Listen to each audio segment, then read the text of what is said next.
Ako si Bok, lumaking mahirap pero mataas ang pangarap. By the way, Happy Father's Day nga po pala sa lahat ng tatay na masipag at pilit tinataguyod yung pamilya niya. Shoutout nga pala dito kay Ate Jenny na binibilan ko ng mga gulay at nato nga ang lumpia wrapper para dito sa cheese stick na binenta ko at pina-order. At hindi nga pala matatapos itong mga cheese sticks natin na to kung hindi dahil dito kay Ma'am Menser. Kaya naman shoutout po sa inyo at sorry kung nakalimutan ko tanong yung pangalan nyo. Tapos ito kaninang umaga nga ay gumising ako ng maaga para nga bumili muna ng almusal kasi nga aalis ako ng maaga din para makapag-deliver. At dito nga ako palagi bumibili ng almusal kila Ate Pina at kila Kuya Mark. Bali pansit nga yung in-order ko dito tapos lugaw at may kasamang tokwa. Bago nga ako umalis ng bahay, pinapakain ko muna ng almusal si mama at yung tita ko. Tapos ako din ay kakain muna para syempre may lakas tayo. Tapos ay nagkukwentuhan na rin kami kung ano yung mga gagawin ko tapos kung saan ako pupunta. Pagkatapos nga mag-almusal ay naligo na din ako tapos magbibihis na ako. Magsusuot nga ako ng pantalon ngayon kasi sa totoo lang ay wala talaga akong brief kasi hindi pa ako nakapaglaba. Kaya naman nagsuot lang ako nitong boxer short tapos eto na pantalon na agad. Medyo marami-rami nga din yung pagdideliveran ko ngayong araw.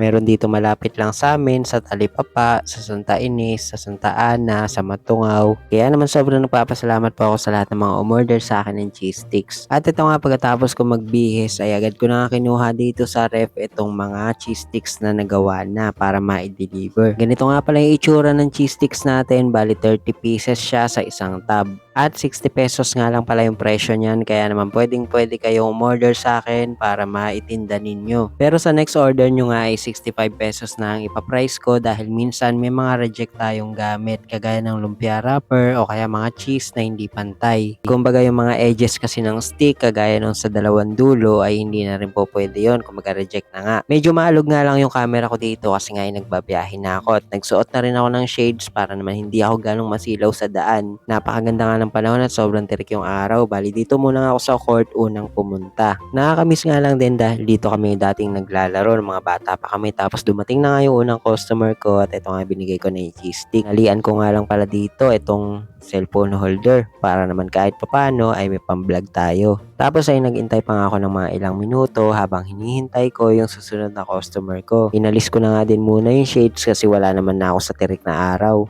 At maya-maya nga lang, eto na, dumating na nga si ma'am. Kaya naman shoutout po sa iyo ma'am at thank you sa pag-order. Sana umorder kayo ulit. Pagkatapos nga nun ay sa Talipapa naman ako pumunta sa may Purok 2. Kaya naman shoutout dito kay Lilo na tropa natin na talaga nagpatulong na ako kasi hindi ko talaga mahanap yung bahay ng susunod na customer ko. Grabe, sobrang hirap din talaga mag-deliver. Kaya naman shoutout po sa lahat ng mga delivery rider dyan na talagang sinusuong yung init, yung ulan, yung pagod, yung pawis para lang madala yung mga in-order namin sa inyo.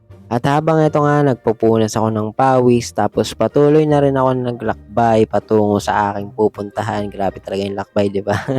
Bali, ito nga pala shoutout kila ma'am na from Malusak pa pala sa Gardenia. Doon nga nakarating na rin yung ating cheese sticks. Susunod naman ay dito ako pupunta sa may Balubad. Kaya naman shoutout po sa inyo, madam, mga madam, Fatima and Monique. Ayan, sobrang thank you po talaga sa pag-order. Tapos ay chinek ko na nga muna dito yung listahan ko. Chinekan ko yung mga natapos na, kung sino yung mga hindi pa.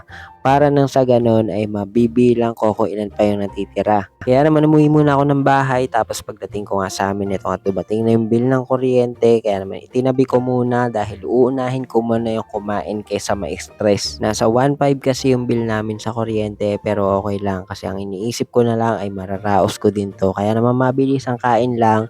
Ito nga ang ulam ko ay dilata pero si mama ang ulam niya naman ay isda. Bumili nga ako ng luto na sa may karinderya dahil wala nang time at busy masyado. Bago nga rin pala ako umuwi ay pinamili ko na yung mga una ko na pagbentahan nitong mga pandagdag sa paninda ko. Hindi ko nga kasi po pwedeng pawalan laman itong munting tindahan ko dahil dito rin ay nakakakuha ko kahit papano ng pandagdag sa diaper ni mama. At syempre dito rin kami kumukuha ng mga ibang pangangailangan namin kaya goods talaga na may tindahan kang sarili. Hinahapunan ay binisita nga tayo ng utol natin na si Rainiel kasama yung kanyang misis na si Sam at yung mga kids nila. Tapos hinatid lang ng utol natin yung mag-ina niya tapos sinamahan niya ako mag-deliver sa mga pupuntahan ko pa. Nakarating nga kami ng Matungaw. Kaya naman thank you sa iyo tol, Rainiel aka Santino o Lugaw. Grabe talaga yung mga bansag nung araw. Tapos ay binisita nga rin pala tayo ng utol kong si Renzo. Kaya naman sobrang thank you talaga dahil may order din siyang cheese stick sa akin. Ayun, kamustahan konti. Sabi ko okay lang naman, ito malaki na tiyan. Kaya naman sa lahat po talaga ng mga umorder sa'kin, maraming salamat po sa inyo. O paano, hanggang dito na lang muna ulit itong video natin na 'to at salamat sa pagsama, pagsuporta at panonood ng vlog ko. Yun lang, see you.